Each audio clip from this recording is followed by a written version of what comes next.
Good morning, children. Today we are going to continue the chemistry chapter 6, physical and chemical changes. In the last class for this chapter, we saw the difference between physical and chemical change. Any physical change can be reversible and it is not a permanent change, it is only temporary change, and no new substance is formed in case of a physical change. The examples we saw were melting of ice, boiling of water, right? Whereas in a chemical change, the change observed is a permanent one and a new substance is formed. So today's class we are going to see in detail about the chemical changes. The first one is rusting of iron. Okay, we are going to see many examples for chemical change. The first example is rusting of iron.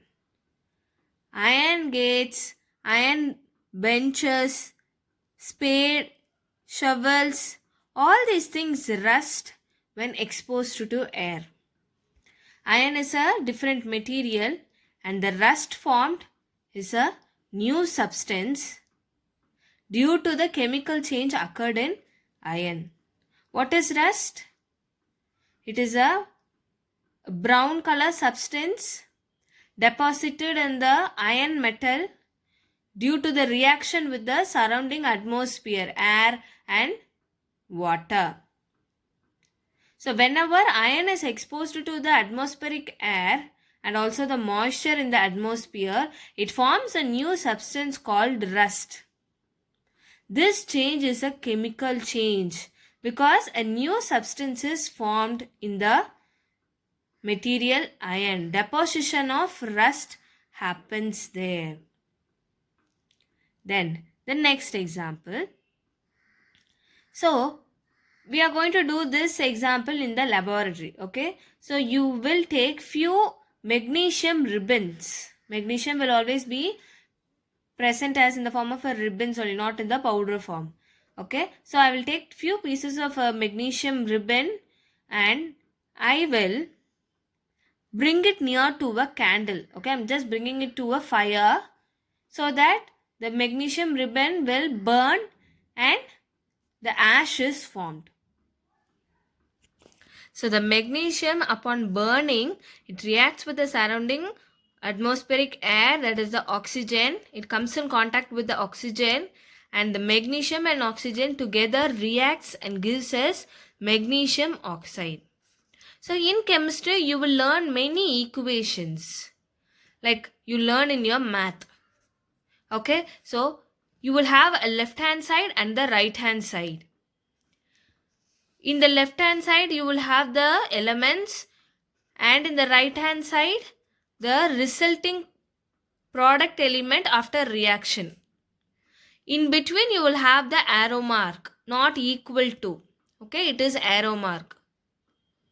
The arrow mark tells us like when I allow magnesium and oxygen to react, it gives me magnesium oxide. So the symbol arrow mark indicates the giving product. Like how do you use equal to in mathematics? We use the arrow mark for an equation in chemistry. So how do I read this or understand the equation is when magnesium and oxygen are together reacting, it gives us in turn magnesium oxide as the product.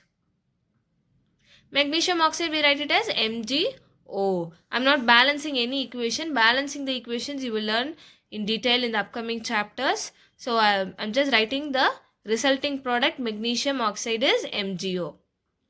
So this is the ash collected upon burning. Now this ash, that is a magnesium oxide, when I mix it with water, I would get an aqueous solution. That is nothing but a liquid solution I would get. That is what I have written here as equation. Magnesium oxide plus water, I will get a solution, that is the magnesium hydroxide. Now If I wanted to find this solution as an acid or a base, how will I find it out?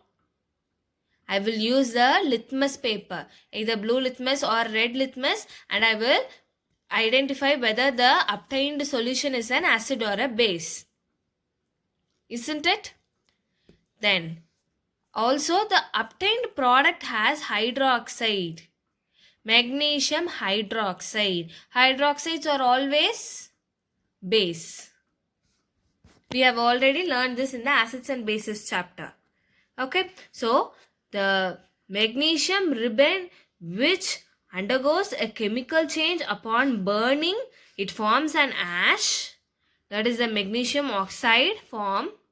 A new substance is formed, and which again upon reacting with water, that is mixing with water, it again forms a new substance, that is the magnesium oxide hydroxide solution. Okay, so this is an example for chemical change.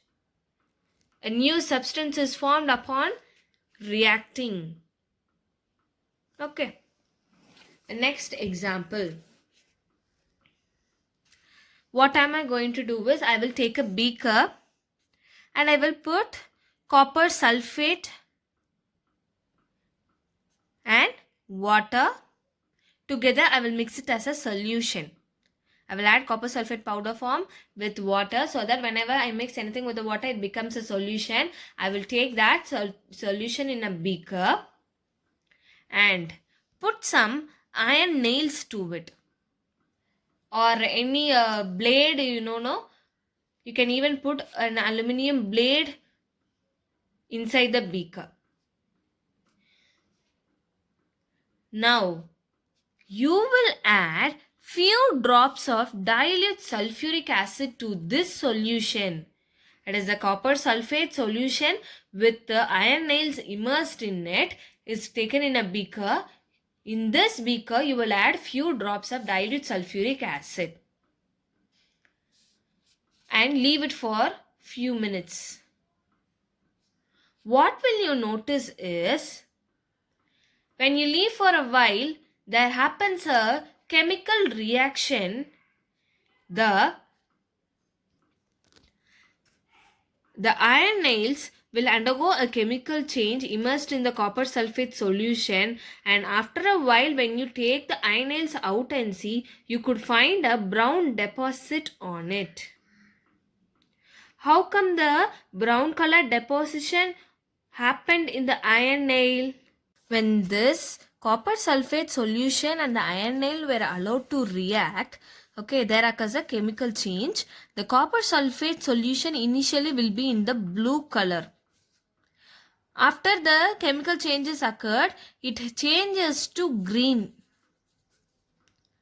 Why means, the iron nail made up of iron, no, it will get separated and mixes with the sulfate in the solution and forms iron sulfate.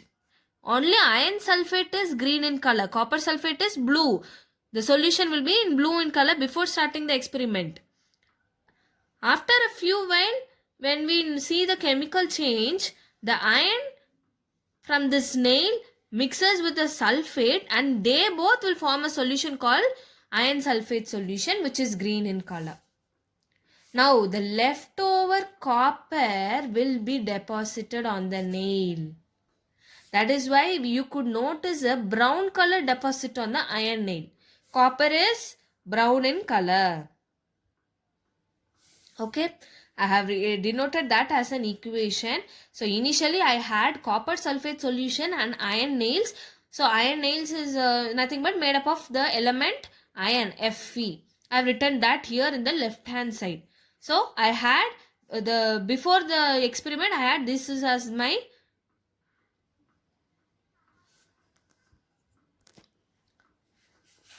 CuSO4 plus Fe, that is the iron plus copper sulfate solution. When allowed to react, this in turn gives us iron sulfate plus copper.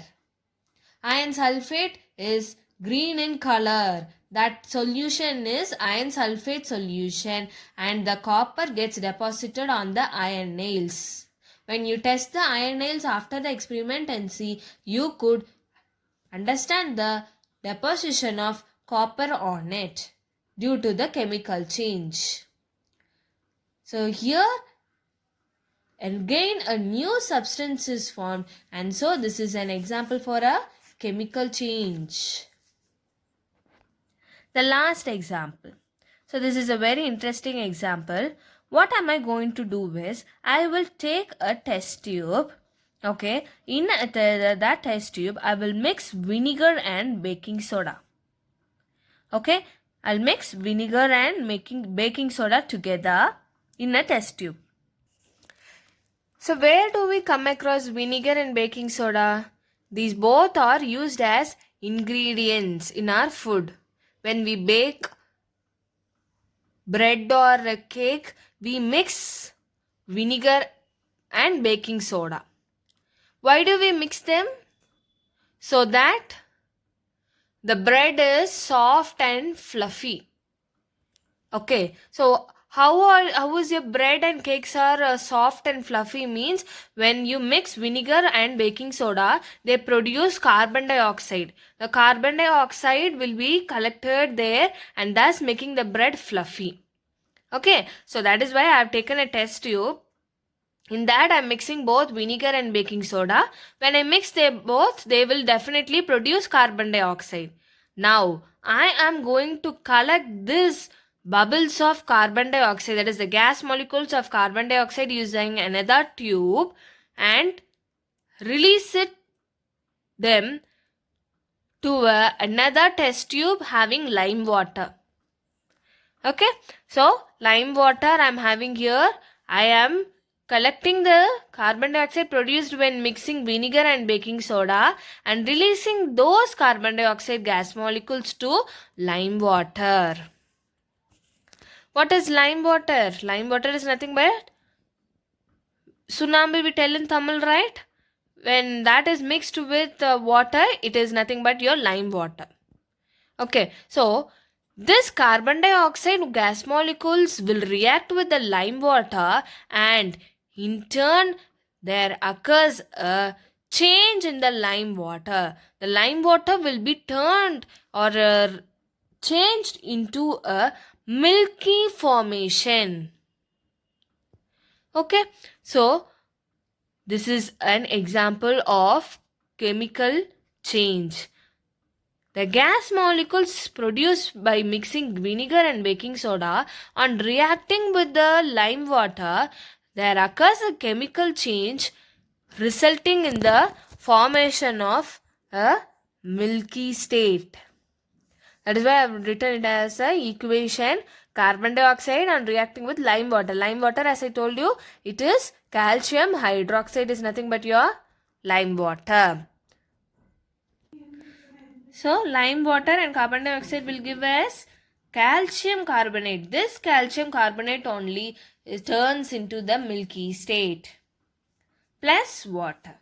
Okay, so a new substance is formed. This is again an example of chemical change. So the gas bubbles formed, how do we know in this case is a hissing sound will be produced. That hissing sound indicates the production of carbon dioxide upon mixing vinegar and baking soda. Now this experiment is considered as the standard test for carbon dioxide. So how do we know that there is carbon dioxide as a component in the air? Last year we learnt the components of air: oxygen, carbon dioxide, nitrogen, hydrogen. All these things are present in the atmosphere. But how do we know that? Only when we prove it as an experiment. So this test can be used as a standard test for carbon dioxide present in the atmosphere, because the carbon dioxide reacts with the lime water and in turn it changes into the milky state.